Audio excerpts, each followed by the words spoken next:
Question number 42 देखते हैं, क्या कह रहा है। कह रहा है कि हाल के वर्षों में भारत निरंतर उच्च खाद्य स्फीति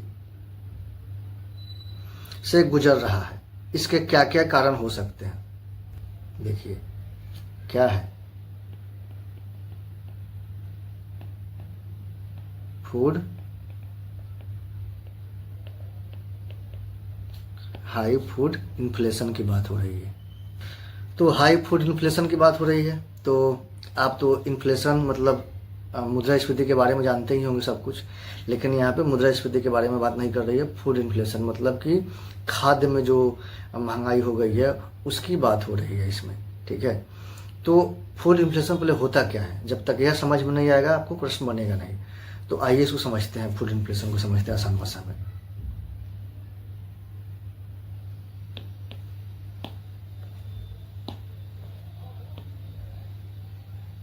तो फूड इन्फ्लेशन को बोलते हैं खाद्य स्फीति।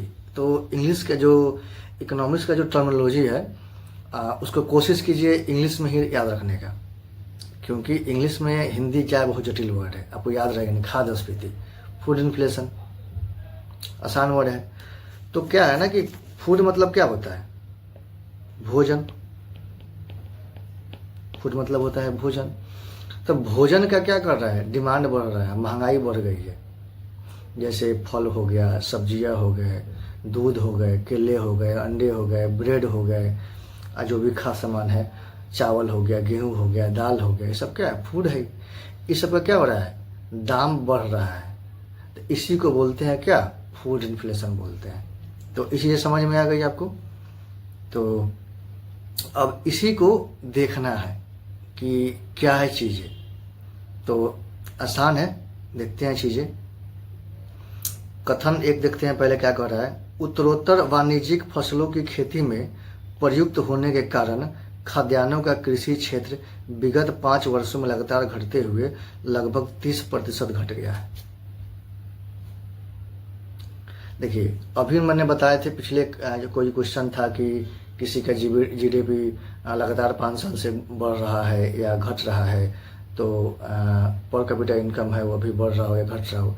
लगातार किसी भी चीज़ में नहीं होता है, ना ही बढ़ता है ना ही घटता है, सीधा सिंपल सा बात है। अगर इस तरह का कथन देखने को मिले तो आप उसको गलत कर दें। तो हमारा लगातार घटते हुए दिख रहा है, ठीक है। तो ये सब सारी चीज़ें नहीं है फूड इन्फ्लेशन में। दूसरी कह रहा है कि बढ़ी हुई आय के कारण लोगों के उपभोग प्रतिरूप में परिवर्तन आए हुए हैं, ठीक है। अच्छा एक बात और देखना है कि जो फूड इन्फ्लेशन है, जो इन सब चीज़ों की महंगाई बढ़ गई है, क्यों बढ़ गया, कारण क्या है उसका। मांग मतलब डिमांड, डिमांड ज़्यादा है और डिमांड क्या है, ज़्यादा है, लेकिन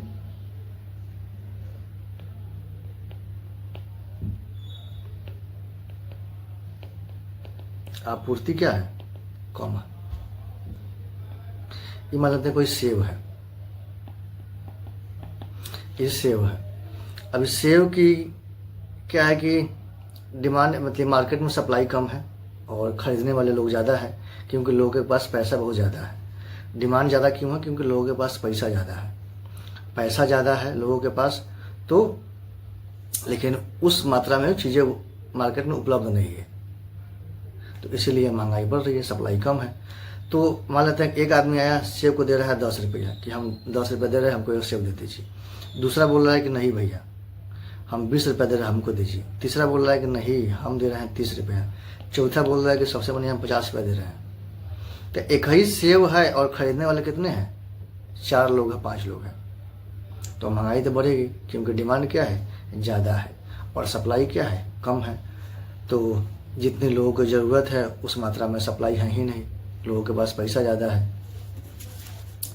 तो इसीलिए तो सप्लाई की कमी है और लोगों की आय ज़्यादा है, इसीलिए मांग बढ़ रही है। तो ध्यान रखना, इसलिए फूड इन्फ्लेशन हो रहा है। तो कह रहा है बढ़ी हुई आय के कारण लोगों के उपभोग प्रतिरूप में परिवर्तन आए हुए हैं। बिल्कुल, आय क्या है, बढ़ गया है। जब आय बढ़ेगी तो डिमांड बढ़ेगा, जब डिमांड बढ़ेगा तो महंगाई क्या करेगी, बढ़ेगी ही। जब महंगाई बढ़ेगी तो चीज़ों का जो दाम है ऊपर नीचे होगा, बढ़ेगा ही। तो इसलिए हमारा ये कथन क्या है, सही है। अब आहार की आपूर्ति श्रृंखला में कई संरचनात्मक अवरोध है, स्ट्रक्चरल कॉन्स्टेंट्स बोलते हैं इसको। क्या बोलते हैं? स्ट्रक्चरल कॉन्स्टेंट्स बोलते हैं, बिल्कुल। तो आपूर्ति श्रृंखला में बाधा क्या मतलब है कि जो मार्केट में जो फलें, सब्जियां, फ्रूट्स जो भी आ रहे हैं उसमें बाधाएं हो रही है। उसमें बाधा काम क्या करता है? सबसे पहले कि कोल्ड स्टोरेज की कमी है। जो स्ट्रक्चरल कॉन्स्टेंट्स है इसको क्या बोलते हैं ना, यही ना, क्या भाई? तो इसमें आता है कोल्ड स्टोरेज, वेयर हाउसिंग,